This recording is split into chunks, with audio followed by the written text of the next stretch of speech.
Hello and welcome to Eastern Roman History. Today, I and channel regular Mark shall be talking about the portrayal of the Eastern Roman Empire in Rome Total War Remastered Barbarian Invasion. Hello Mark. Hello, Daniel. So, this is an old favourite of ours. We are going to talk about, in review, the historical portrayal of the Eastern Roman Empire. So, the first thing that people will be presented with is the blurb, of course. So it says, Constantine the Great remade the Roman Empire to suit his own ambitions. He established a new capital in the east at Byzantium, renaming the city Constantinople in his honour. He established Christianity as the new state religion, and, by force of will alone, ruled a united Roman world.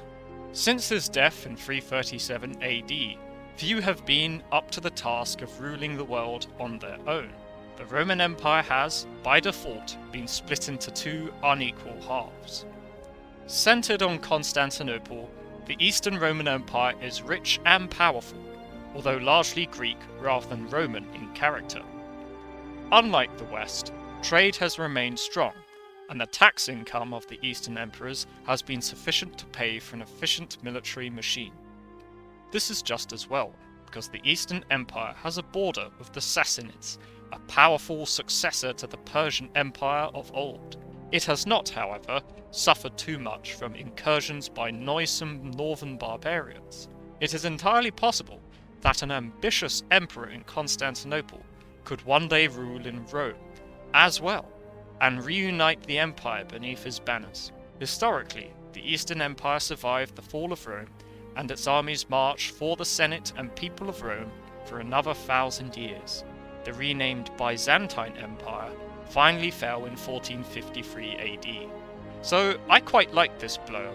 It gives you a very good summary of the situation of the empire in the mid-4th century, its character, its makeup, the challenges that faced it both in history and also in the game, and is a good introduction. And also, although the game is about the fall of Rome, it sets up the fact that the Eastern Roman Empire carried on for another 1,000 years.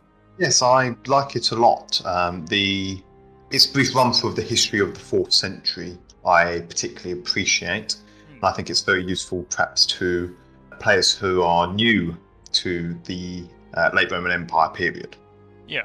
When I've played games and played with countries or empires that I haven't known much about, I've been inspired to learn more about it just through playing and getting a flavour of what is on offer. So now we're in the map. So the Eastern Roman Empire are given the Balkans, Anatolia, the Levant, and Egypt, which is good and accurate. And it's roughly split between how the Eastern Roman Empire and Western Roman Empire was split after Theodosius the Great in 395. And I do know that the way the provinces are divided, so like in Palestine, Egypt and so on, roughly corresponds to how the dioceses of the empire were divided in the late Roman Empire. So a nice attention to detail there. Although this game is set in 363, and the emperor in 363 wasn't our man Valens, was it, Mark? No, unfortunately it was not. No, so in 363, Julian the Apostate had led an army from Antioch into Mesopotamia to attack the Persians and take their capital. During this campaign, he died, and in 363, the emperor should be Jovian, who ruled over a united Roman Empire from Britain to Egypt, and he was on his way back to the empire when this game begins. In 364, when he died, he was replaced by Valentinian, who took over the west, and Valens, who took over the east. So technically this game is 1 year too early, but I do appreciate the fact that for most of the 4th century and 5th century afterwards, the empire was divided between east and west. So it's inaccurate, but it is the right spirit. Would you concur? Yes, I do. I mean, unfortunately with Valens, there are other issues with him in game. His age in particular is always the first thing which comes to my mind. Yes. So Valens died at age 49 in 378 at the Battle of Adrianople, so he would have been 34 when the game starts in 363, rather than 60. So Valens is far too old. And if we go to the family tree, so we get a whole bunch of people. Almost all of these people are not real, but there are a lot of cameos. So you've got Honorius, you've got Gainas, you've got Crispus, the son of Constantine, Avitus, Julian. None of these people are the real people, but the only real person is Theodosius, who is also far too old. It says he's 26, when he should be about 16. He was very young in 363.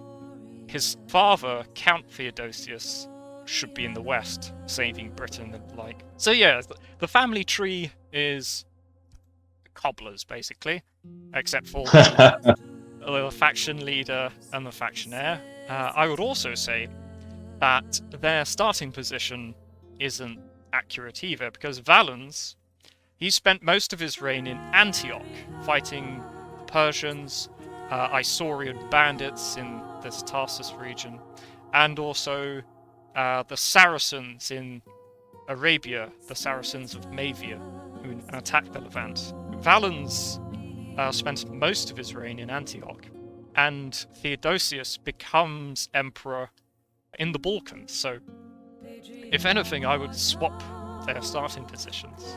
I also think that Creative Assembly have missed a trick here, because the first challenge Valens has to face is the revolt of Procopius in Thrace in Constantinople, which would be a great flavour for the campaign. I think like a major revolt by Procopius in the Balkans, which was a serious threat in history, might be a fun event to add in and make the Ancient Roman Empire a more interesting game to play. In many other respects, they get it right. So the Empire is fairly wealthy. It's largely Christian. You'll find that most of your settlements are Christian or very slightly pagan, which is true because most Christians in the Empire did come from these eastern regions, especially sort of Anatolia, Greece, Egypt as well, compared to the West, which was far later in converting to Christianity, and took a bit longer to convert. So they do get that right, and if you look at the West, there's far more paganism around the Empire than in the East. So on the whole, I think their campaign map does give you the right impression of what's going on. You've got the Goths, and you eventually have the other hordes coming down from the north, Sassanids to the east, and a fairly well-protected empire, which you can use to reconquer the West and do a Justinian. I think it's pretty good. What do you think, Mark? I do think it is pretty good. I think that's a good way of saying it, and it gets the spirit of the time, even if there's some specific gripe one can have with it. One of my favourite examples of them getting the spirit right is, even though Julian is dead at this point, if you look on the family tree, there is a Julian, and he is a pagan. So, like, the spirit's there. All in all, you get the situation for the Eastern Empire as close as one can get into a game where you direct it on a map. Let's talk about the army.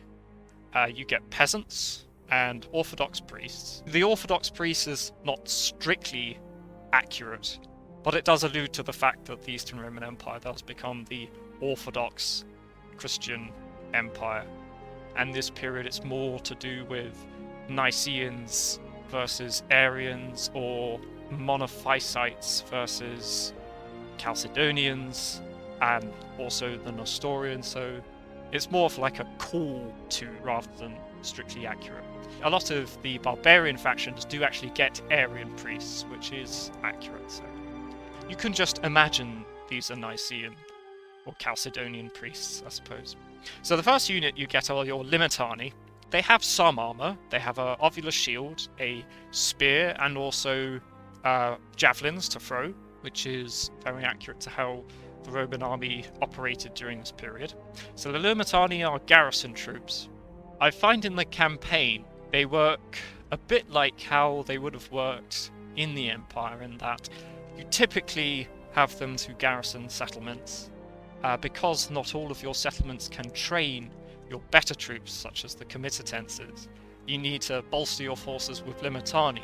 They double as their pseudo-comitatenses, which they did. I think how they plays very well. They were inferior to their comitatenses in the sense that they didn't have the same status, but they were still professional soldiers with decent training, decent armor, and often used. It's clearly an attempt to differentiate the Limitanii from the comitatenses of the field armies. Perhaps, to make sure that the player doesn't try and have, huge amounts of Limitanii. Yeah. They are made to be, well armored, not as good equipment as the comitatenses units. But as you so eloquently pointed out, one does use them in sort of a more patrolling capacity. Yeah. Whilst your main armies are dealing with hot spots around the Empire. I almost wish they had the system in Medieval too, where if you garrison Limitanii in a settlement, they get free upkeep, whereas comitatenses would still have their upkeep, to make the distinction between field and garrison army. But speaking of comitatenses, so the comitatenses are your standard legionary units for the game. I like how in their picture they've actually added in a spear, which would have been one of their standard weapons, but they do use Sparta swords in combat. Mail armor, helmets, their spicular javelins, they are well trained and will serve you for most of the game. Yeah, I think there's a good, almost a stereotype standard legion unit for the late Roman Empire. They look splendid in the game. We then have the Plumbatari, which are basically the same as comitatenses, but they get throwing darts, which were an increasingly used innovation during the late Roman era. Some comitatenses regiment, especially in the Western Balkans, were professional dart throwers, and they could do it so well that they didn't need archers because their throwing distance was almost equivalent. They could have 5 darts attached to their shield rather than just the 2 javelins. It's nice to see the variety in the game. The trouble is you get the comitatenses first, so most of the time you're going to be using them rather than the Plumbatari. I almost wish that maybe you could get either like an upgrade, or maybe the Illyrican provinces got them first rather than the comitatenses, just to show that regional specialization. Then we've got the comitatenses first cohort, which is an elite version of the comitatenses. That you did have the more elite senior units within a comitatenses and the junior units in a comitatus. Do you have any comments for the comitatenses, Plumbatari, and first cohort? I mean, I definitely think that the Plumbate, perhaps, definitely if one was making this game like from the ground up nowadays, one would be more inclined to make Plumbate as an upgrade for the basic comitatenses units rather than having them as a separate unit. But you don't see as many of them. So you also get the Legio Lanciari, which are spearmen. Just as I was saying how the comitatenses in this game have swords, the Legio Lanciari are basically spear variants of them. I mean, it's true that all soldiers would carry multiple weapons with them, swords, javelins, spears, etc. How games work, typically you have to go with one weapon type and stick with it. So that makes sense. I think the only thing missing from their infantry line would be foederati. The Western Roman Empire get them here, but the East don't, which isn't true. The Eastern Roman Empire had made use of lots of foederati, such as Goths, as well as Saracen, and so on. So maybe like an Eastern variant, maybe based on a Sassanid unit, perhaps could be a good addition to show that the East did also get foederati, and not just the West. It is a bit more of a mishmash, the two Roman factions, in terms of what units they get. they all comprise a wider whole of what was the late Roman army at the time. So you get archers, and you also get Eastern archers. So the late Roman Empire did use lots of archers. And also we know that they were armoured. Vegetius, who wrote a military manual, he complains about archers discarding their armour. And also for the East, it does reflect the fact that they're going up against lots of missile units employed by the Persians. I would say that the only thing they're missing is slingers and also the crossbowmen. It is curious, the absence of crossbowmen from the Eastern Army list, and slingers for that matter. It's good to see that there is, at least a bit of variety in the missile troops for Rome. So there are the cavalry. I like to think of the Equites Auxilia as the Limitani version of cavalry, because the Limitani weren't just infantry, they were, as the garrison units of a province, they did include cavalry, some places more than others, and I think they kind of represent that fairly well. They have proper armour, horses, but they're not, you can't go up against the heavy cavalry of Persia against them. I think that's also true for the Dromedari, the camel troops, in that they are more provincial units in a way, rather than the field army. Dromedari were used a lot for border patrols and transportation along the Arabian frontier, especially between the various isolated forts in the Limes Arabicus there. Them being stuck into an army and charging spears in the heat of battle, I'm not sure is perhaps an accurate reflection of their use by Rome, but it's nevertheless, it's nice to see them there. I suppose you can get away with it a little bit because only certain provinces can produce cavalry. There's not too many of them, and if you do use them, they have a specialist role to play. And the late Roman army in this period was definitely far more specialised than it had been under the... So next you have the Scolae Palatinae, which are the elite cavalry. They are the Emperor's own bodyguard, or the Scolae are the Emperor's bodyguard. And I think they represent them well in that they are very well armoured, they cost quite a bit, but they also are very strong. It's interesting that they're there because we also do have later on an Imperial Household Bodyguard, which very much could be called the same thing. Yes. So here we have the Equites Cataphractari. They are the super heavy cavalry of the Eastern Roman Empire. They are designed to go up against the cataphracts of the Sassanid Empire. They should also be in the west as well, but we do know from the Notitia Dignitatum, which is a document about military officers, that the east had lots more cataphract factories, so factories for producing the equipment needed for cataphracts, than in the west. I think there are maybe 3 or 4 in the east, whereas there's only 1 in the west. And they fulfill the heavy cavalry role that they need. They're kind of like towers of metal on the battlefield.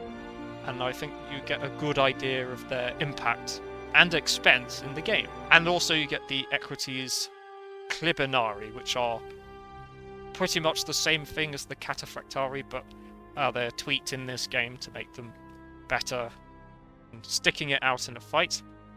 How different they would be in history compared to each other is not very clear. We know there was a difference, but we are not quite sure what those differences were. Difference could be as simple as just them just being noted down as different is a bit of a problem. I mean, in game it just reflects as the cataphracts being shock cavalry, so they do most of their damage on the charge, whereas the Clibinari have less damage per unit on the charge, but do more in the brawl which occurs afterwards. I mean, also interestingly, if one looks at the unit portraits, one can see the Clibinari have clubs, and the Cataphractarii have lances. It's a curious difference. Unfortunately, not something we know too much about in the sources. Those are the super heavy cavalry. And then we've got the Imperial Household Bodyguard, which There were two in the period. There are the Scholae, which Constantine the Great created, and the Executors, which Leo the Great created. And they were fairly small, and they would typically guard the Emperor. That was their primary function. So they are well trained, well armoured, they guard your generals, typically your imperial family members. I think the imperial household bodyguard, the East, get a very good. Also reflect the fact that at the top there weren't quite so many barbarians around the Emperor, unlike in the West where you have people like Stilicho, Ricimer, Gunderban, people like that. So you get the Hippotoxitae, which are the cavalry archers of the late Roman Empire, which is spelt in the Greek way, horse archer. And horse archers were very necessary because the Sassanids also had lots of horse archers. I think it's important to remember that the late Roman Empire wasn't hordes of horse archers fighting each other against the Huns. It's the horse archers of the late Roman Empire were a specialist unit for a specific reason in their comitatus and would fulfill a role, and they would be alongside other cavalry units, other infantry units. Cavalry is becoming more important and more prominent in this period, but the vast majority of a comitatus and the late Roman army would have been comprised of infantrymen. It is a nice touch that they do spell the horse archers differently for the West and the East. So the East get the Greek way of Hippotox. Yeah, and the West are Equites Sagittarii. So there's a nice call to the Latin West and Greek-speaking East. Both Roman empires are well served for artillery, which is true. The Romans did employ lots of artillery. You've got ballistae, scorpions, repeating ballistae, onagers, heavy onagers, and carriage ballistae. But let's talk about the carriage ballistae. So, Mark, I would be right in saying that the carriage ballistae didn't actually exist. Yeah, unfortunately, it stems from a suggestion. De rebus bellicis. Mobile artillery is something generals throughout the centuries always look for. It's a fun addition to the game, and it's about as useful as I suspect it would have been if it was ever properly utilised by the Romans in real life. Yes. His book, the De Rebus Bellicis, is full of military innovations and reforms suggested to the Emperor. So it does give us quite a good idea of what whoever it is that wrote it thought about the army and ways of improving it. But not all of his ideas were exactly practical. It reminds me a little bit of the tanks and helicopters of the Middle Ages. Also, on the topic of CW2, the other unit which I think is perhaps slightly, I don't want to use so inactive, just slightly perhaps misplaced, is the repeating ballistae. It really should be a repeating scorpion. I believe it's called the Polybulus test with modern reproductions of this so-called repeating scorpion have shown that it was very unreliable. It's a good nod to it with the addition of a repeating ballistae in the Roman army list on this game. So I think that just about wraps it up for that. Any last comments? You get the overall view of the portrayal of the Eastern Roman Empire in this game, that it's good in spirit and it combines the spirit of the Empire as historically accurate as one can make it, whilst also keeping good gameplay features. I think this game does a good job of giving you the right impression, both the Eastern Roman Empire and the late Roman Empire. It's not perfect, but it gives you the right impression. So, is it the right date? No. But for most of the period, it was divided between West and East. And you get a selection of the kinds of units that they would have been using during this time. So you get the Limitani, Comitatenses, lots of infantry, an increasing amount of cavalry, also lots of artillery. So overall, I think Rome Total War does a very good job of portraying the Eastern Roman Empire. I'd like to thank you all for watching. I'd like to thank Mark for coming along. Thank you for having me. And this has been Eastern Roman History.